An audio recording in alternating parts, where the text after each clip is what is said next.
जा रही हूँ सेंटेंस के बारे में। सेंटेंस क्या होता है, कितने प्रकार के होते हैं, ये सब आपको आज बताने जा रही हूँ। तो सबसे पहले आगे देखते हैं हम सेंटेंस किसे कहते हैं।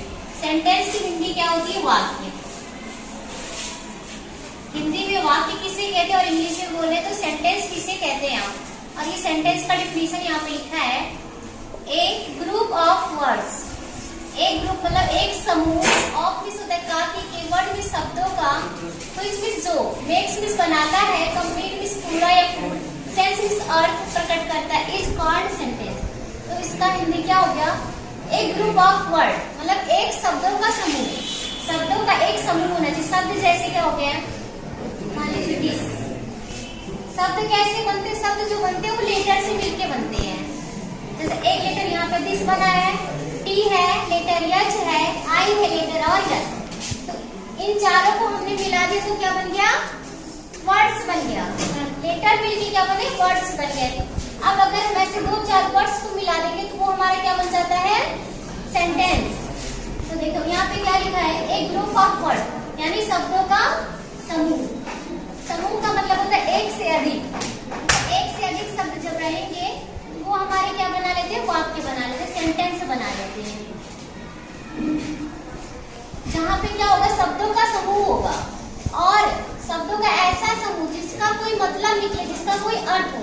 यानी कि हम कोई भी शब्द लिख सकते हैं जिसका कोई पूरा अर्थ हो।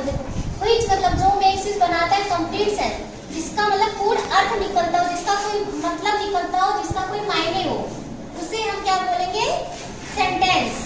सेंटेंस क्या है, मतलब शब्दों का ऐसा समूह जिसका पूर्ण अर्थ प्रकट होता है, जिसका कोई मतलब निकले, उसे हम क्या कहेंगे, सेंटेंस कहते हैं।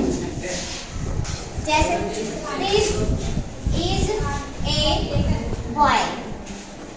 अब ये क्या होगा, दिस इज ए बॉय, ये पूरा क्या हो गया, टोटल एक सेंटेंस।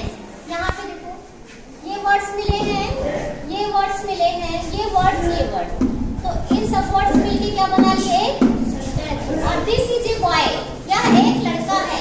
ये क्या एक मतलब निकल रहा है ना। अब इसको हम अगर आगे पीछे कर दे, बॉय लिख दे, बॉय इज ए दिस, तो इसका कोई मतलब नहीं निकलेगा। ऐसा सेंटेंस हमको बनाना है जिसका कोई मतलब निकले तो वो सेंटेंस कहलाएगा, शब्दों के समूह। नहीं तो फिर जो होता है वो अर्थ का अनर्थ हो जाएगा। चलिए अब नेक्स्ट मैं आपको बताती हूँ काइंड ऑफ सेंटेंस। सेंटेंस के भाग कितने होते हैं, सेंटेंस के भाग होते हैं 5 काइंड्स ऑफ सेंटेंस। फर्स्ट है असर्टिव सेंटेंस, हिंदी में बोलते हैं साधारण वाक्य। अब साधारण वाक्य जो होते हैं इसके भी होते हैं 2 पार्ट। एक होता है अफर्मेटिव सेंटेंस। अफर्मेटिव सेंटेंस का मतलब होता है सकारात्मक वाक्य। और इसका एक पार्ट होता है निगेटिव सेंटेंस। निगेटिव का मतलब होता है नकारात्मक वाक्य। ये जो असर्टिव सेंटेंस होते हैं साधारण वाक्य, इसके कितने पार्ट होते हैं, 2। पहला कौन सा, अफर्मेटिव, और दूसरा निगेटिव। अफर्मेटिव में क्या होता है, जैसे कोई वाक्य है उसमें स्वीकार किया जाए, कार्य को पूर्ण रूप से स्वीकार किया जाता है तो उसे हम अफर्मेटिव सेंटेंस कहते हैं। और निगेटिव में क्या होता है, अगर किसी कार्य को अस्वीकार कर दिया जाए या फिर मना कर दिया जाए तो उसे हम क्या कहेंगे, निगेटिव सेंटेंस। जैसे यहाँ पे ही गोज टू स्कूल, वह स्कूल जाता है, तो ये क्या है, जाता है ना, जा रहा है यानी, तो वो क्या हो गया, अफर्मेटिव सेंटेंस। अगर हम बोल दें वह स्कूल नहीं जाता है तो क्या हो गया, निगेटिव सेंटेंस हो गया। क्योंकि इसमें क्या, स्कूल नहीं जाता, उसने मना कर दिया है, तो वो हमारा क्या हो गया, निगेटिव सेंटेंस। अब नेक्स्ट आ जाओ, पहला तो सभी को समझ में आया। फर्स्ट असर्टिव सेंटेंस के इसमें 2 भाग होते हैं, अफर्मेटिव और निगेटिव। दोनों को समझ में आया ना, जिसमें किसी बात को स्वीकार किया जाता है उसे अफर्मेटिव कहते हैं, और जिसमें किसी बात को मना कर दिया जाता है या फिर अस्वीकार कर दिया जाता है उसे हम क्या कहते हैं, निगेटिव सेंटेंस कहते हैं। चलो नेक्स्ट आ जाओ, इंट्रोगेटिव सेंटेंस। इंट्रोगेटिव सेंटेंस की हिंदी होती है प्रश्नवाचक वाक्य। अब इंट्रोगेटिव सेंटेंस किसे कहते हैं, जिसमें क्या होता है, जिसमें ऐसा कोई वाक्य जिसमें प्रश्न पूछा गया हो। जैसे प्रश्न पूछा कर बीच में क्या है, कब, क्यों, कहाँ, कैसे। जैसे हम तुमसे पूछते तुम स्कूल कब जाते हो, तुम कब नहाते हो, तुम कब सो के उठते हो, ये क्या क्वेश्चन पूछ रहे हैं ना। जब एक व्यक्ति दूसरे व्यक्ति से क्वेश्चन पूछता है तो वहाँ पे इंट्रोगेटिव सेंटेंस का यूज होता है। कुछ भी पूछ सकता है, कब स्कूल जाते हो, क्या करते हो, आप क्या करते हो, आप कौन हो, आप कहाँ हो। तो ये कब, क्यों, कहाँ, कैसे, कौन, किससे, ये सब कौन सी वाक्य है? प्रश्नवाचक। अगर किसी वाक्य में ये शब्द आ जाएंगे, कब, क्यों, कहाँ, कैसे, तो वो हमारा कौन सा वाक्य हो जाएगा? प्रश्नवाचक। और ये भी दो टाइप्स का होता है, एक सिंगल इंट्रोगेटिव, एक डबल। सिंगल का मतलब होता है जैसे आगे क्वेश्चन वर्ड जो होता है आगे लगा होता है ना, मैंने टेंस में आपको बताया है।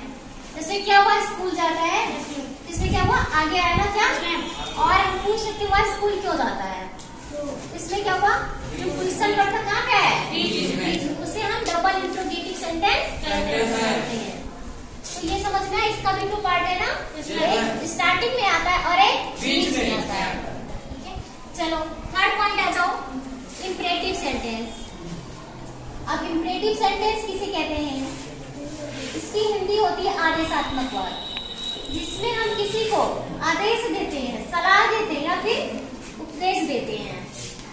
जैसे एक टीचर बोलते हैं गो आउट, बाहर जाओ, सिट डाउन, ये क्या हुआ, आदेश ही दे रहे हैं ना। आप लोग जो टीचर आते खड़े हो जाते हो तो टीचर बोलते सिट डाउन, तो आदेश देते ना कि बैठ जाओ। किसी को बोलते स्टैंड अप, खड़े हो जाओ, गो आउट, कम हियर, यहाँ आओ, ये सब क्या है, आदेश देते हैं ना।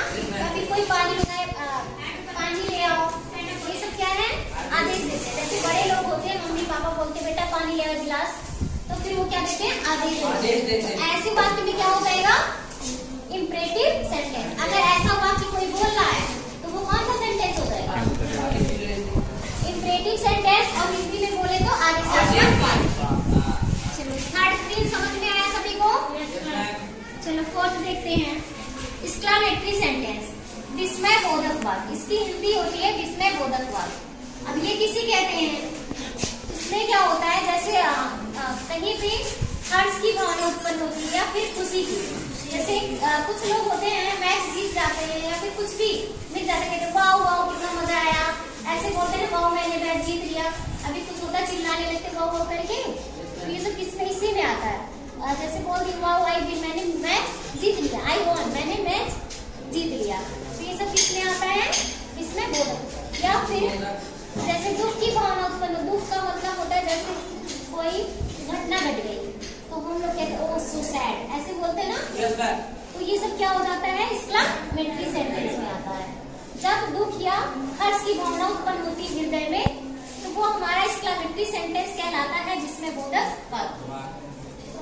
आ जाओ fifth, optative sentence. Optative sentence का मतलब होता है इच्छा सूचक वाक्य।